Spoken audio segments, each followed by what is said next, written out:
د رسوف د سمنګان هغه غرنۍ او بډایه ولسوالي ده چې د ډبرو سکرو پراخ کانونه د حکومت د عوایدو مهمه سرچینه بلل کیږي، خو د دې سیمې اوسیدونکي وایي د ډبرو سکرو موټرو یا سړک خراب کړی او د تګ راتګ ستونزې یې ډېرې کړي دي. خواست ما همه است که همه سرکه ما مردم همه 2 سال 3 سال را جور کنه. چیزی عایدات که از دم درایسه است، معدن است، خوب است، خراب است. این حالت که موتر برآمد خود شما دیدین در چی حالت. این سیاست‌والا اینجا از مریض هم داره، دور از روی عمل درم داره، این چه رقم برسانه مردم. خود در حالت حالی خود تابستان است، این در رقم بند است. اگر زمستان شود از این قدر بدتر میشه. مشکلات سرک از دولت خواهش میکنیم، اما مشکلات سرک مرا یک کم جور کنه. با قرآن اینجا ما مردم مریض داریم، ما مردم اینجا هر چیز دارم رسیده نمیتونم، نه سمنگان نه دیگه جایش رفته نمیتونم. بیخم سرک ما خراب است، بیخم دستم سرک بازاب است.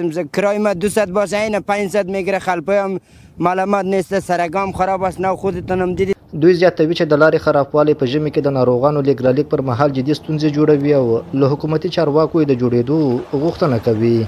وضعیت سرک ما مردم انجینر صاحب 3 ولسوالی دم سرک رفتمات میکنم.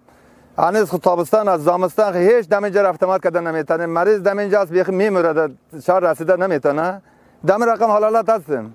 یعنی سرک در رسوب سمنگان بسیار خراب شده، عایدات زیاد داره. اگه نه خب معدن‌های سنگ زغال هم در رسوب است. 2 ولسوالی دیگه وصل میشه.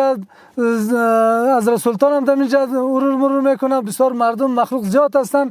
تا اینجا هیچ کار نشده. باید این سرک ما ترمیم شود. سرک اگه ترمیم نشود بسیار عوارض‌های موتر زیاد است.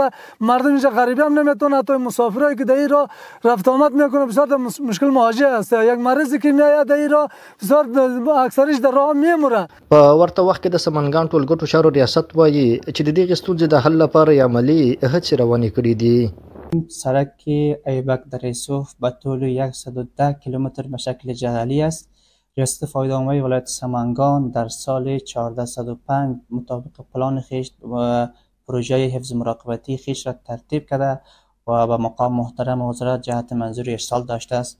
در صورت منظوری سال 1405 جغل اندازی و ترمیم ساختمان‌های مصنوعی سرک ایبک در رسوف و ایبک روی دواب ان شاء الله شروع خواهد شد. تر دې وړاندې هم د رسوف اوسیدونکو په خپلو سیمو کې د پراختیايي پروژو د ناعملي کېدو غږ پورته کړی و او ټینګار یې کړی و چې د ډبرو سکرو یوه برخه عواید باید د دغو سیمو د بیارغونې او سړکونو جوړولو لپاره ځانګړي شي.